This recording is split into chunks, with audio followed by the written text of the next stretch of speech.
Welcome to Light Over Heat with Professor David Yamani.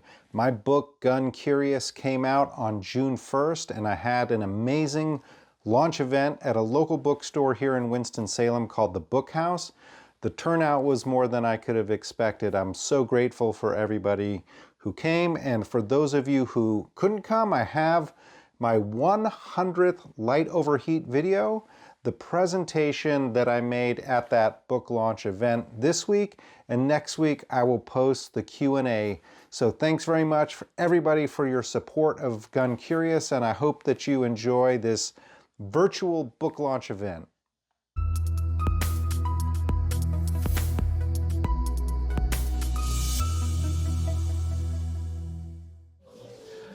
Well, thanks everybody for coming out. I want to actually start by thanking Megan. She's somewhere over there, and her sister Tara, who are the owners of the Bookhouse. And yes. Well, don't clap for me. No. This guy. Thank you so much for making the space available for the event. I think local bookstores are so important to our communities, and obviously these kinds of things don't happen on Amazon. So No, they don't. That is what is unique about a bookstore. yeah. Yeah. So thank you so much. Of course. Well, thank you for being here, and thank everybody for coming to David's event. Tara and I opened the store just under a year ago, and so far we've been doing really well. It's been successful, and we've had great local authors reaching out to us. So we're constantly doing author signings and events. So just keep, check us out on our social media, and welcome. Yeah, thank you so much. And definitely, please, if you received one of the free drink coupons, please use it. This is one of the ways I'm thanking the Bookhouse for hosting the event. So family and friends here, I see a lot of familiar faces, which is amazing, especially, family always sacrifices the most to make books possible. My son Mark is back there. He's 24 years old. I've been working on the book for 12 years, so you can see, if you do simple math, it's half of his life. He's been, sacrificing part of me for the sake of this work, so thanks, Mark. And Sandy, my wife over here, has the only person who has read every single word of the book other than me, far more times than I'm sure she cares to remember. How many times did she have to read it? Countless times. Again, the book is actually dedicated to Sandy, so I'll just read the dedication here. It's for Sandy, my lifeline, who encouraged me to believe that knowledge can build a bridge. And the theme of building bridges is one that I'll come back to later in my talk. And then to all of you, there are many of you who I know who've been supportive of me over the years. Some of you who are coming out for the first time, which is amazing. So thank you for your interest in thinking more about this issue. And I guess in my time today, I want to talk and read a little bit about my own story of journeying into American gun culture. And then I want to, at the end, step back from that and look at the bigger issue, because I think guns are a big divisive issue in our society. So I want to say something about that, and of course also hopefully have time for your questions, and then I'll be happy to sign books for you all at the end. We have to leave by 8 o'clock, I think, that they're going to close the store on us. So the subtitle of the book is A Liberal Professor's Surprising Journey Inside American Gun Culture, and probably the biggest surprise of the whole book is that I'm even a gun owner and that I wrote a book about guns. So let me tell you a little bit about how I am surprised that that even happened by telling you a little story right from the start about growing up in California. So like many preteen boys, I passed time with my friends in the late 1970s shooting BB guns. We would drink cans of Shasta soda as we walked up to a pond up the hill behind the high school. When they were empty, we used the cans as targets. We also shot at whatever else caught our eyes, rocks, trees, the water. At one point, I can't remember exactly when or why, I saw birds sitting on a tree branch across the pond. It seemed too far away to hit, but showing off for my older friends, I took aim and pulled the trigger anyway. The bird did not react at all. It just fell from its perch like a stone. Although my friends were impressed, I felt queasy. I didn't touch a gun again for 30 years. And so through my education, a sort of gunless blue bubble that followed me to Berkeley and to Madison, Wisconsin, and then even into Indiana, I really didn't think about guns. I didn't have an interest in guns. I wasn't particularly anti-gun. They just were sort of a non-issue for me, really until I ended up in North Carolina in 2005, when guns really came much more onto my radar for lots of different reasons that I talk about in the book, but including watching a television show on the History Channel called Top Shot when I was stuck in a rain delay with my oldest son at a tennis tournament, and I was just flipping through the channels and I came across this show in which people were basically doing a Survivor style reality show except by shooting guns. And so the sort of feats of marksmanship were things that I had maybe heard about but never really seen. And that sort of sensitized me to the reality of guns. And then, of course, being in North Carolina, I would talk to people that I played tennis with, or I talked to people who were real estate agents or IT professionals. And it sort of slowly dawned on me, like, I may be the only person in North Carolina that doesn't have a gun or who's never shot a gun. But I was sort of afraid of them. And so I arranged with Sandy to be introduced to guns. And let me just read a little bit about that experience. Oh, I should also mention that between Top Shot and what I'm going to tell you about, I had a very disturbing encounter with a neighbor who lived in my apartment complex who was in a conflict with her boyfriend or drug dealer. I'm not sure which one, maybe both. But I sort of naively tried to intervene in the situation, and it got a little bit out of hand. So this was also something that was a little seed that was planted in my mind. So if I refer to that, that's what I'm talking about. So I say, flash forward 6 months from watching Top Shot on TV to a conversation with Sandy over peppermint lattes at a local Starbucks. Neither of us recalls how we got onto the topic of guns, but we both distinctly remember the point at which Sandy told me she carried a Beretta M9 service pistol in the United States Coast Guard. I asked incredulously, "You carried a gun?" "Yes," she replied. "I even received an expert medal for pistol and sharpshooter distinction on the M16. I knew Sandy served in the Coast Guard, but it never occurred to me that she would have carried a sidearm as part of her daily responsibilities. Now gun curious because of Top Shot and sensitized to their possibility by my disturbing apartment encounter, Sandy's story came at just the right moment. It inspired me to overcome my long-standing fear of guns by learning how to shoot. Sandy paved the way for this by calling her Davie County High School classmate, Jimmy Staley, a gun trainer for the North Carolina Highway Patrol. Jimmy invited us to his nearby farm for a shooting lesson. He loaded a magazine with 9mm cartridges, inserted it into his Sig Sauer pistol, and handed it to me. Jimmy showed me the proper way to grip the Sig and said, "Go ahead." In January 2011, as a 42-year-old, I shot a real gun for the first time. Nothing I had seen on TV or in the movies prepared me for the shock of an explosion literally an arm's length from my face. My eyes instinctively closed and my ears rang from the gun's 160 decibels. Anxiety prevented me from storing more memories of that precise moment, but I know I missed the target entirely. As I shot my way through the first magazine, Jimmy would suggest small adjustments to my grip or stance or sight alignment. With his coaching, I walked each successive shot closer to the bullseye. At the end of our session, Jimmy said, "You did all right." Expecting to be frightened, I instead had fun and felt challenged. The experience was not unlike golfing. You can have fun golfing even if you're not a good golfer, and getting better at golf or just making a couple of good shots during an entire round is enough to bring you back. Getting into guns was most assuredly not my intention that day, but I was hooked after shooting fewer than 50 rounds.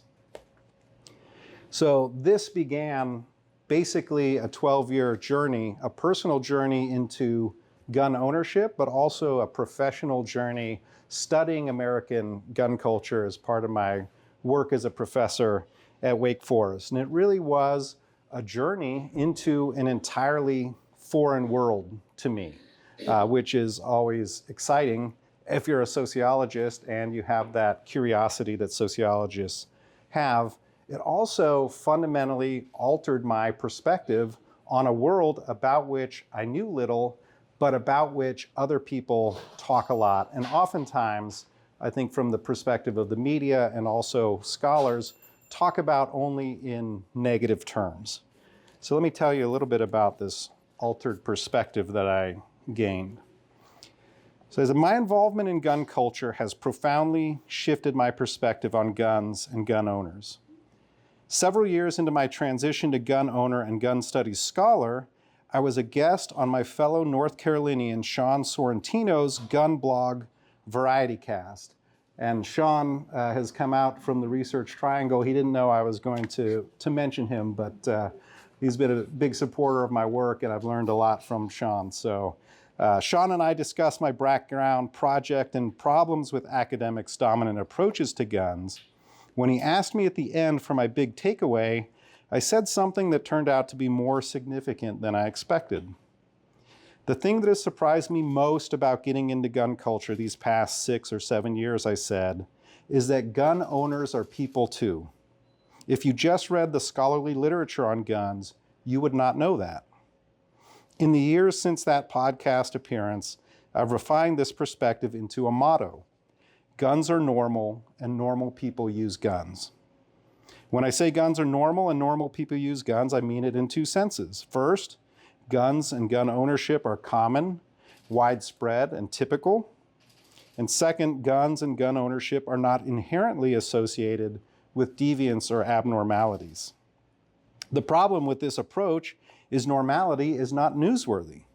It's not of concern to social scientists. It doesn't mobilize the interest of advocacy groups. It can even be hard for me to tell interesting stories about something that is, in many ways, so unremarkable. And yet, it is my dominant experience of guns and gun owners. So, it's sort of like the old saying that plane crashes, that's newsworthy. Plane lands safely, that's not newsworthy, right? And so, how exactly to tell the story of the normality of guns and gun owners is a challenge that I faced in putting together the book. I'll let those of you who end up reading it be the judge of how well I did that. But let me just read one example of a kind of normal experience that I had shooting. This was an event that Sandy and I went to out in Davie County. She was working at the plant nurse at the Ingersoll Rand factory in Mocksville and got us an invitation to a shoot out on a farm out in Davie County.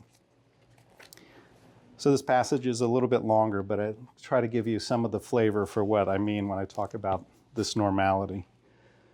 So I say, in addition to being safe, firearms owners in general are very generous with their guns and ammo. This is especially true of firearms collectors who, like collectors of any material thing, are passionate about their guns.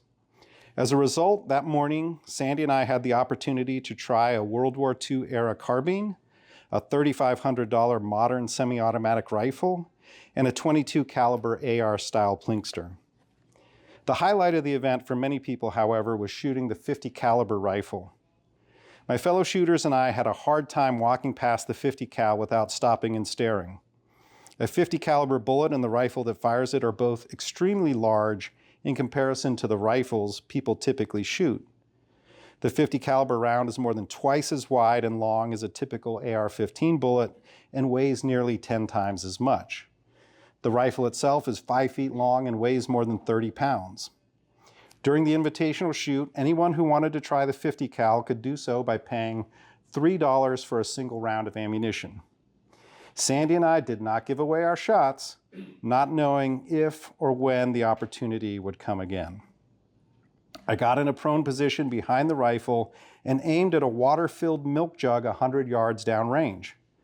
This would be an easy shot on a weapon whose effective range is 1,800 yards, but for some reason I laid down on the wrong side of the rifle, shooting it right-handed rather than from my dominant left-hand side. I could not get my cheek placed correctly on the stock, nor my eyes fixed on the scope well enough to get a steady aim on the target. I readjusted so many times that I lost track of the target altogether. Feeling everyone's eyes on me, I just pulled the trigger when I thought I was close. A big cloud of dust short and left of the target showed everyone how badly I had missed. It wasn't until we walked down range later that we saw how badly I really missed. I actually nicked one of the U-channel stakes at the edge of the range. Sandy laughed, and to this day she never misses an opportunity to remind me that I took out the fence while she drilled a 20-ounce Aquafina bottle on her first attempt. Although I felt embarrassed, no one else seemed to care much. We were just a group of recreational shooters having a good time. It's impossible to know how much of this unproblematic shooting takes place in the US out of the public eye. Some 30 to 40 people gathered on a private range on someone's farm for a safe and fun day of shooting, eating, and socializing. To remix one of rapper Ice Cube's famous lyrics, even though I didn't get to shoot an AK, it was still a good day. Now, I don't want to pretend that the story of guns in America is all just unicorns and rainbows. And so what we really want to talk about is the way in which guns can be both a very normal part of life for normal people, but also when used in harmful ways can be quite devastating, right? And we have this problem of always wanting to think of things as being either or, and things are just not that complex. So what I prefer to think of guns is being paradoxical, right? Guns are a real paradox. So I say in the conclusion, the beginning of the conclusion, if there's a single overarching lesson I have learned in my search for the truth about American gun culture, it is the importance of understanding that guns are not one thing, but many, and paradoxical at that.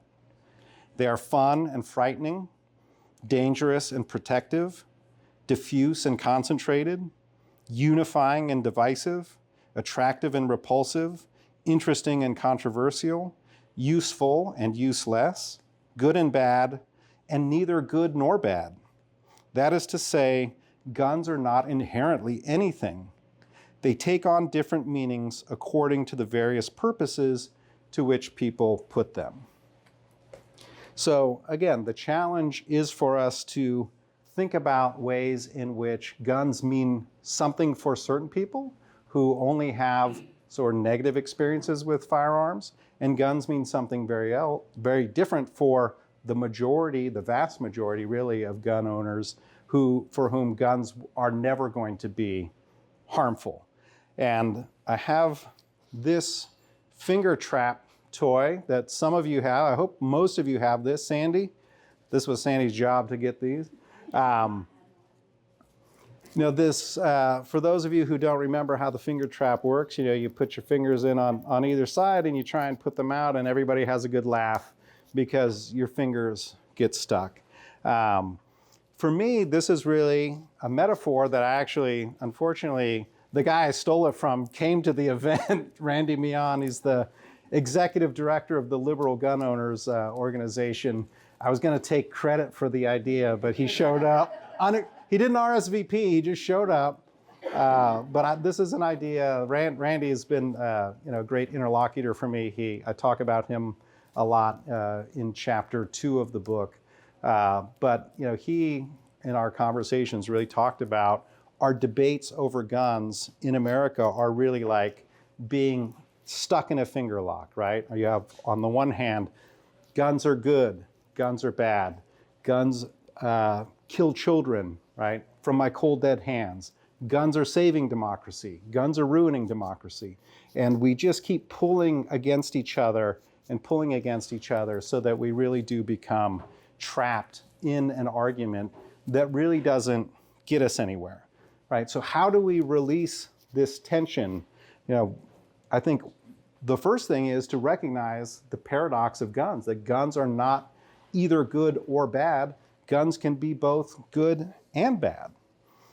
And one of my hopes, and this is where we come back to Sandy's idea that she stole actually from the Judds, that knowledge can build a bridge. Hopefully one of the things that the time that I've spent wandering around gun culture for the last 12 years and thinking about it, right, the knowledge that I've tried to represent in the book can help to build that bridge between people who see guns so very differently. But we also, I think, need to seek a common ground. And I think that there is a lot of common ground among us, despite our different views. So let me just take a poll of the audience. So how many people here tonight are opposed to gun violence? How many people are opposed to gun violence? Hey, sir, I'm a little concerned about you back there. Your hand didn't go up very fast. You're like, well, what do you mean by gun violence? Thank you. Right. So I should say, how many people are opposed to criminal gun violence? Okay. How many people are in favor of gun safety? Okay. This is a huge common ground, right? And we may not agree on the best way to achieve these ends, but at least recognizing that we have the same set of values and interests with respect to the issue of guns, gun violence, and gun safety, right? That helps us to move toward each other. That helps us to get our fingers out of this lock. Now, again, I don't want to pretend that people don't agree.